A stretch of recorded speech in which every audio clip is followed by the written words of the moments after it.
অহা 19 তাৰিখে দিনৰ 11:30 বজাত আমি অসমৰ প্ৰতিটো সমষ্টিতে একোখনকৈ মিটিঙৰ জৰিয়তে 3,80,000 লোকলৈ প্ৰধানমন্ত্ৰী আৱাস যোজনাৰ ঘৰ আগবঢ়াম।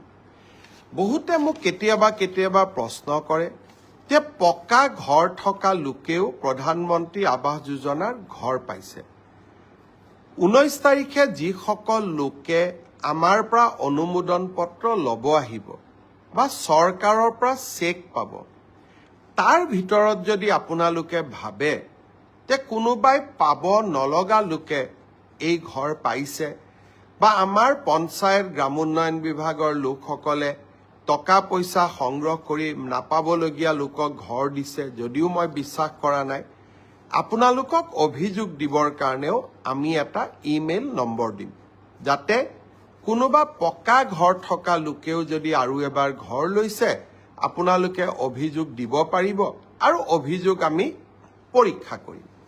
কিন্তু এতিয়া মই এটা নতুন কথা আপোনালোকক ক'ব খুজিছোঁ। এইবাৰ আৱাস যোজনাৰ আমি আকৌ নতুন জিঅ' টেগিঙৰ কাম আৰম্ভ কৰিছোঁ। জিঅ' টেগিং মানে আপোনাৰ ঘৰখনৰ ফটো লৈ আমি তাক আপলোড কৰিম আৰু যদি ঘৰ পোৱাৰ যোগ্য, অহাবাৰ ঘৰ পোৱাৰ তালিকাত আপোনালোকৰ নাম আমি সন্নিৱিষ্ট কৰিম। পঞ্চায়ত আৰু গ্ৰামোন্নয়ন বিভাগৰ কৰ্মচাৰীসকলে এই ক্ষেত্ৰত দুৰ্নীতি বা ৰাইজৰ পৰা টকা পইচা বিচাৰে বুলি বহুতে অভিযোগ কৰে। সঁচা মিছা মই নাজানো।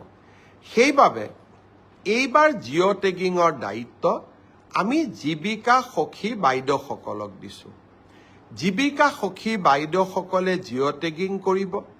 গাঁও সভাত এই আঁচনিখনৰ বিষয়ে আলোচনা হ'ব। হিতাধিকাৰীসকলৰ নাম পৰীক্ষা হ'ব। পুনৰ ব্লক পৰ্যায়ত ইয়াক পুনৰ বিবেচনা কৰা হ'ব আৰু শেষত জিলা পৰ্যায়ত ইয়াক অনুমোদন দিয়াৰ পিছতহে জিঅ' টেগিঙক আমি ফাইনেল কৰিম।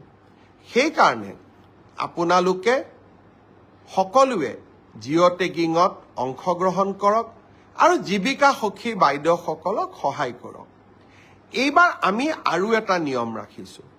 কোনোবাই যদি ভাবে জীৱিকা সখী বাইদেউগৰাকীয়ে মোৰ ঘৰটো জিঅ' টেগিং নকৰিলে, আমি সেলফ জিঅ' টেগিঙো কৰিব পাৰোঁ। অৰ্থাৎ নিজৰ ঘৰটো আমি নিজেই জিঅ' টেগিং কৰি আমি দিব পাৰিম। এই ধৰণৰ সেলফ জিঅ' টেগিঙৰ সুবিধা এটাও এইবাৰ আমি এই নতুন জিঅ' টেগিঙৰ সৈতে সন্নিৱিষ্ট কৰিছোঁ। জীৱিকা সখী বাইদেউসকলে জিঅ' টেগিং কৰিব।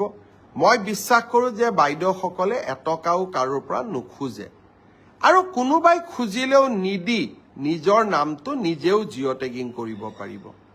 19 তাৰিখে নতুন ঘৰ পাবৰ কাৰণে আমি যি সভাৰ আহ্বান কৰিছোঁ 126টা সমষ্টিত, সেই বিষয়ে মই আৰু অলপ মোৰ ভাষণত তাৰ বিষয়ে আপোনালোকক বুজাই দিম।